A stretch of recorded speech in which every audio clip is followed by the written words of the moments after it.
Welcome back. I'm Yoink, your friendly neighborhood Yeti, amateur psychologist, and a full-time pineapple defender.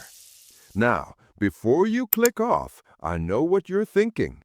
Yoink, this is not a big deal. And to that, I say, sir, ma'am, bestie, it is absolutely a big deal. Every single day, millions of people look at a perfectly good piece of pizza, see a little golden nugget of tropical sweetness on it, and choose violence. They pick it off. They say things like, it doesn't belong. They post angry tweets about it. Over half. That's not a preference. That's a movement. And today, we are going to understand it psychologically, scientifically, and with love, because I refuse to judge. I'm a Yeti. We don't judge. We just observe. Let's get into it.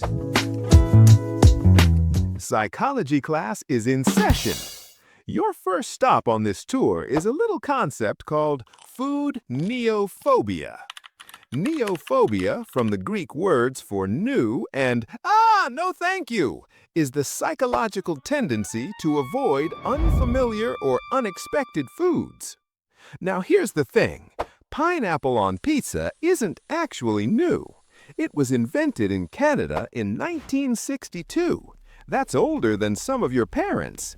But to your brain, fruit plus pizza equals does not compute. Your brain is running a software program called categorical thinking. Pizza lives in the savory folder. Pineapple lives in the fruit folder. And your brain is like a very anxious IT guy who refuses to let files cross-contaminate folders. But here's what's wild. The same people who reject pineapple on pizza will eat sweet and sour chicken, honey glazed ribs, and cranberry sauce on turkey without a second thought. Sweet on meat, no problem. But pineapple on pizza? Chaos. Your brain is out here lying to you, fam. Okay, real talk. Have you ever considered that some people don't actually hate pineapple on pizza? They hate being the person who likes it. Psychologist Henry Tajfel's social identity theory tells us that humans desperately want to belong to groups, and groups create identity through shared preferences, including shared dislikes. Hating pineapple on pizza has become a group identity. There are subreddits, there are t-shirts. Gordon Ramsay has made it his entire personality at this point. And here's the psychology kicker. When you publicly declare, I hate pineapple on pizza, you're not making a food choice. You're making a social signal. You're saying, I am a serious person. I have standards. I am one of you. It's the same reason people say they don't like reality TV, but secretly watch every episode of Love Island. It's not about the content, it's about the identity they want to project.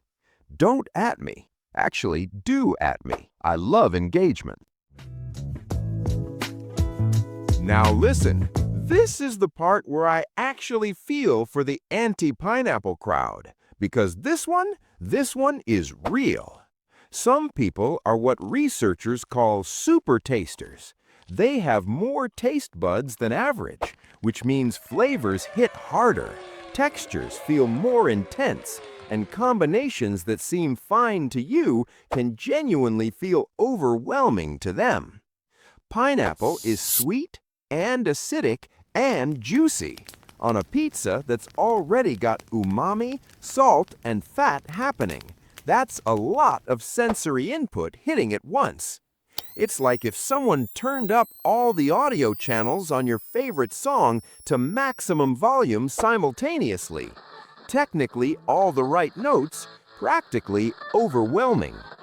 Also, and I say this with love, the texture of warm, slightly mushy pineapple does things to some people's brains that I cannot explain in a family-friendly YouTube video. Texture aversion is real, it's neurological, and it deserves respect. You are valid.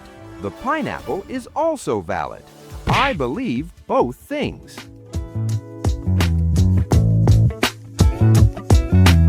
Here's a fun psychological phenomenon, the mere exposure effect. Psychologist Robert Zionk discovered that humans tend to like things more the more they're exposed to them. Familiarity breeds affection. But here's the twist. If your first exposure to something is negative, the mere exposure effect runs in reverse. Every repeated exposure reinforces the disgust, not the affection. So if someone tried pineapple on pizza once at the wrong time, made a face, and then their friends laughed, and then they told the story, and now it's part of their personality, that original negative experience just keeps compounding. The pizza didn't change, the pineapple didn't change, but the story around it calcified. And now they're 34 years old telling everyone at dinner parties about the time pineapple betrayed them. We've all got a pineapple story. Mine involves a snowstorm and a bad fondue experience, but that's for another video. Okay, final psychological reason, and this one goes deep, so stay with me. According to self-determination theory, developed by Dishi and Ryan, humans have a core psychological need for autonomy. We need to feel like we're in control of our choices and our environment.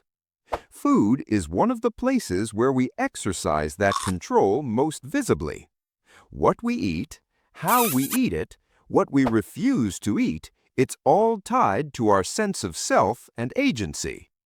So when someone sees pineapple on a pizza, uninvited, unexpected, just there, it can trigger a psychological reaction that's actually about control.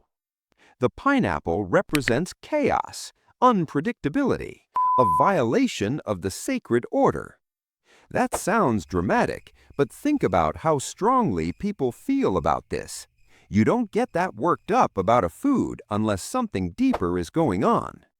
The pineapple isn't just a fruit, it's a boundary, and some people just really need their boundaries respected, even by pizza.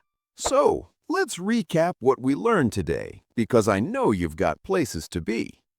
People avoid pineapple on pizza because of food neophobia. Their brains hate mixing categories. Because of social identity. It's about belonging, not just taste.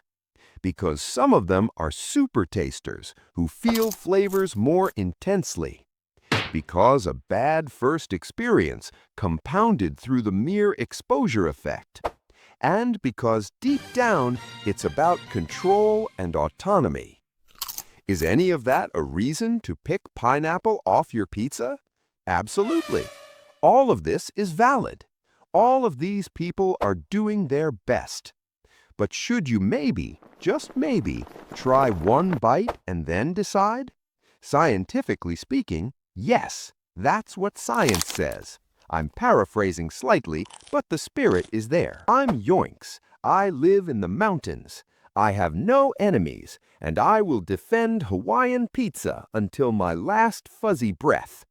If you liked this video, subscribe, because next week we're covering the psychology of people who think cilantro tastes like soap. Spoiler, they are not wrong, and genetics is involved. See you then. Stay curious, stay weird, and maybe just try the pineapple.